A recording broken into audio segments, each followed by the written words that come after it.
All right, Bull, you just texted me.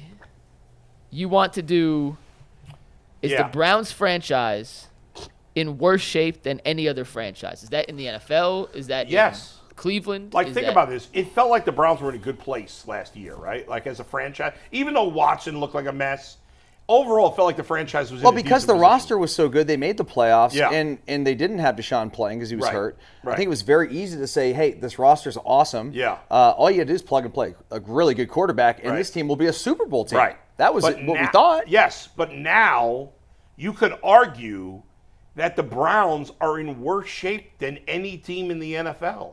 Because at least the other crappy teams like New England and Carolina. Jacksonville. Well, Jacksonville's kind of in the same boat as the Browns. Because they're paying a lot of money to a quarterback you don't know if he's any good. But, at least Carolina and New England are not – they're starting over. It looks like Carolina's going to have to start over again with another quarterback. Drake May we don't know about yet. He's played one game. But the Browns are in a situation where most of their key players are getting older. And they have, I think it's clear, Mary Kay was saying, well, you got to find out for sure about the quarterback. And she's right. Things could turn around, and she brought up some examples, and that's true. But I think most of us believe that Watson's done.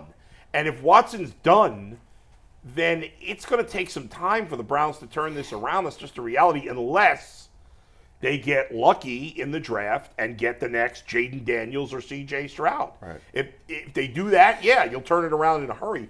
But right now, the Browns are, you got Bitonio looks like he's almost at the end. Wyatt Teller's coming off another big injury. He's getting close to 30. Nick Chubb's in the final year of his deal. Amari Cooper's in the final year of his deal. Myles Garrett's still got a few good years left, but is he going to want to stay and do another rebuild? He may force his way out of here. Denzel Ward gets hurt every week, it seems like. I mean, a lot of their key players are either injury prone or getting old. And so by the time you get this new quarterback and kind of get going again, what's the roster going to look like? Because there's a lot of cap space being used on a lot of older players, contracts to Conklin, contracts to Jerry Jeudy, that are not necessarily very good. I think we said this when the Browns got Deshaun. I mean, it was going to be a boom or bust deal. Right. Because a move like that gives up that many picks, guys, we know it's going to set your franchise back years. Right. Okay, and the money as well, more so the picks, I think, than the cash. But, I just think now they're not going to be good for, 5 years. Unless they get lucky with a quarterback in the draft. Correct. Yeah. Correct. I mean, if they pick the right guy. Yeah.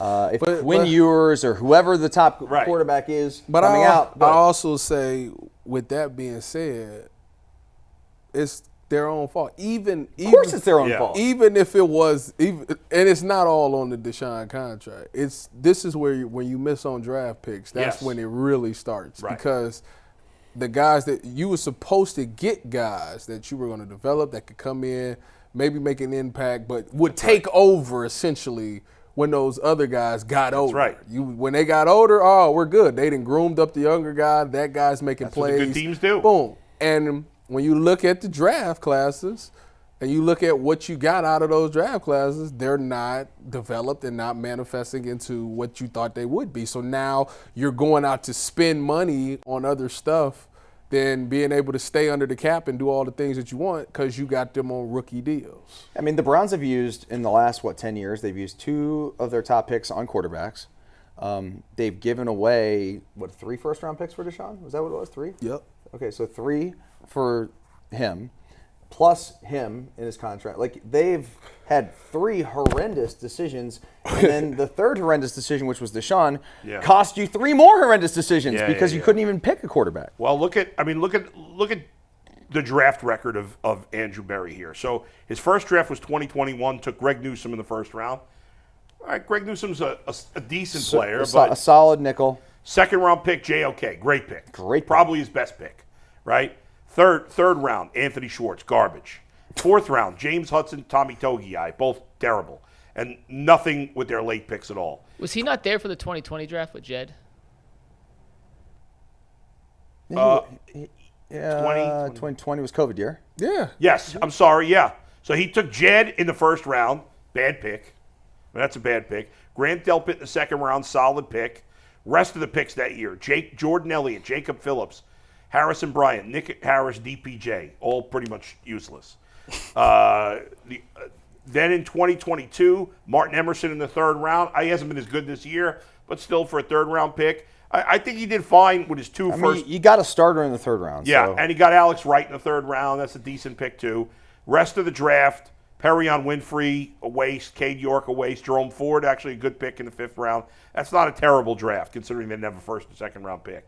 2023, they traded their second round pick for Elijah Moore in the third round pick. Elijah Moore's a 0. Yeah, their third round I had a pick buddy is ask Cedric me if Tillman. he's still on the team. Yeah. So you traded a second round pick for Elijah Moore and Cedric Tillman. How'd that work out? Now, I don't know who you would have taken in the second round, but you could have gotten Tank Dell in the second round. The rest of their draft last year, Aki Ika, DeJuan Jones, Isaiah McGuire, DTR, Luke Whippler, Cam Mitchell. It sounds like to me that the Browns took the Rams route, where they was like, we're gonna get this. them picks? Yeah, we're gonna get the established player. Yeah. And they missed on that too. Right. And sometimes it works out. It worked out for the Rams. They won a Super They Bowl. won a Super Bowl. They And sometimes bounced it back doesn't. again last year, although they've gone backwards this year, because now Stafford kind of starting to feel like he's pretty much at the end. Well, and they've had a lot of he was on the injuries. pregame show. There's a reason why he's he's kind of and they've sailing got a off ton into of the sunset injuries. here. Puka Nakua's hurt, and Cooper Kupp's Kupp's been hurt. So, yeah, he does seem to be riding into the sunset. As we're reading through that real Yeah. quick. So going back to the 2020 draft, so 5 drafts now. Yeah. If everyone's healthy, Jed Wills is the only starter on offense from 5 drafts. Am I looking at that correctly? And Martin Emerson. Offensive starter. Oh, offense.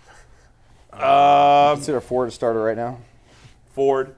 I guess, Well, but he won't be but anymore. Chubb is really the starter. That's a shame. Yeah. One offensive starter in 5 drafts. The only Depressing. the best pick is JOK by far. Not even close. Emerson, good solid pick. Delpit solid for a second round. Delpit solid, Newsome okay.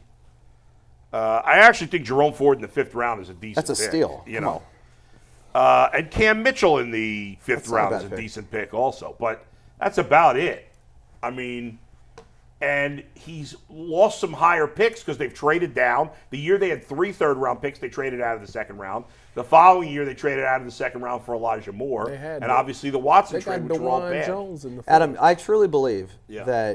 that you, as with your fantasy football knowledge and Yeah. your football knowledge, could Yes. run a better organization. 100%. I believe that. There's no and it's doubt about it. and when I say that, I mean Yeah. obviously I'm giving you credit. Yeah, thank you. But I honestly believe that most people off the streets that are sort of football fans and run Yeah. fantasy football teams could run this organization just by throwing darts.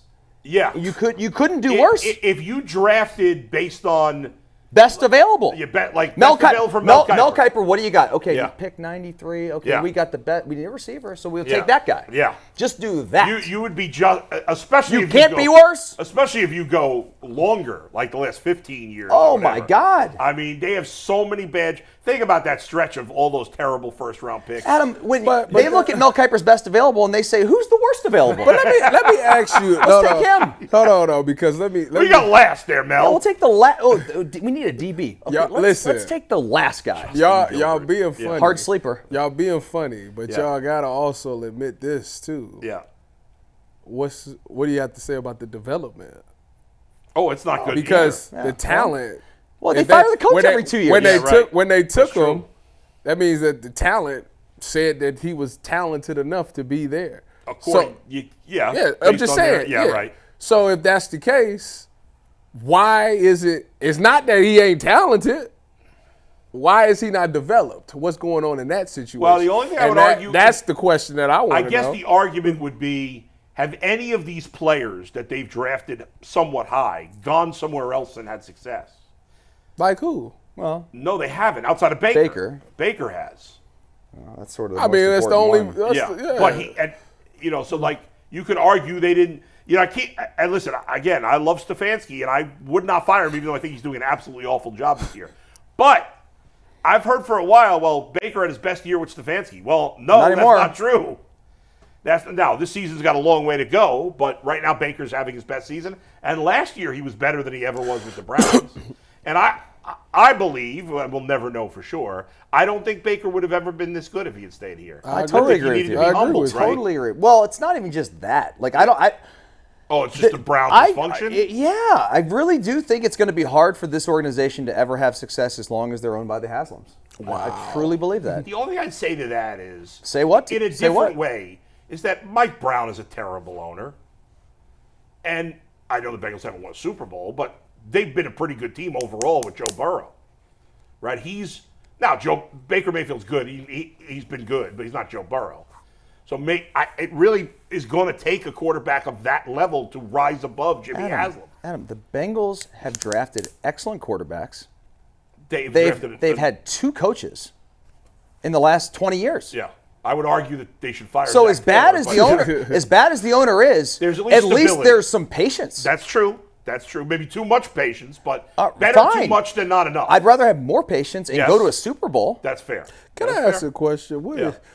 What is Kevin Stefanski's track record? 2020 was good. 21 was terrible. 2022 was good. 23 was good. So he's every other. No, 2022 wasn't good. Was it not? I mean, it was when they finished. It was average. That was the year Deshaun was suspended. The first 11 games. They were mediocre. They were average. I wouldn't call it good. And overall his record is barely over 500 since coming to the Browns. Well, it's 38 and 35. To me, it seems like the season is falling in line. Do you think Browns are going to beat the Bengals because of their track record? Like, there is something to this. Because there have been better Bengal teams than this that have come to play the Browns and gotten their door. Like, the Browns have really kicked the Bengals' ass quite a bit under Kevin Stefanski. And Burrow's had struggles against the Browns for some reason. Maybe it's Myles Garrett. I don't know. Whenever he plays the Browns, he looks off. He does not look like himself. Like, no. And what's funny too. He's had a couple of good games, but not consistently. And for the most part, it feels like he comes off like a big performance the week before, and then we expect him to go off against the Browns, and the Browns shut him down. Although this is the opposite because he didn't have a big performance this past week. There was that one game. Remember, he and Baker went back and forth. They both threw for over 300 yards that one game. I think the Browns ended up winning, if I remember correctly. Was that the one in Cincy? I can't remember now. I think it was like 38-35 was the final. Is that the one when Peoples-Jones had the great catch? Late? I think that's it. It was in Cincy. That was when Odell got hurt. I think the Bengals scored to take the lead with and then Baker went down to DPJ. Yeah, that was like one of the only times game. Baker won at the end. Yeah, that was a great game. But so I mean, for whatever reason, Stefanski's had. I tell you what, if they don't come out and play well, it's telling. Like, you lose a divisional game at home, they're going to be booing and fans will leave. Fans will leave. If it looks as bad as it's been looking, like. I actually think as bad as the Bengals started at 1-4, I think if they beat the Browns this week, they will make the playoffs. That's my prediction.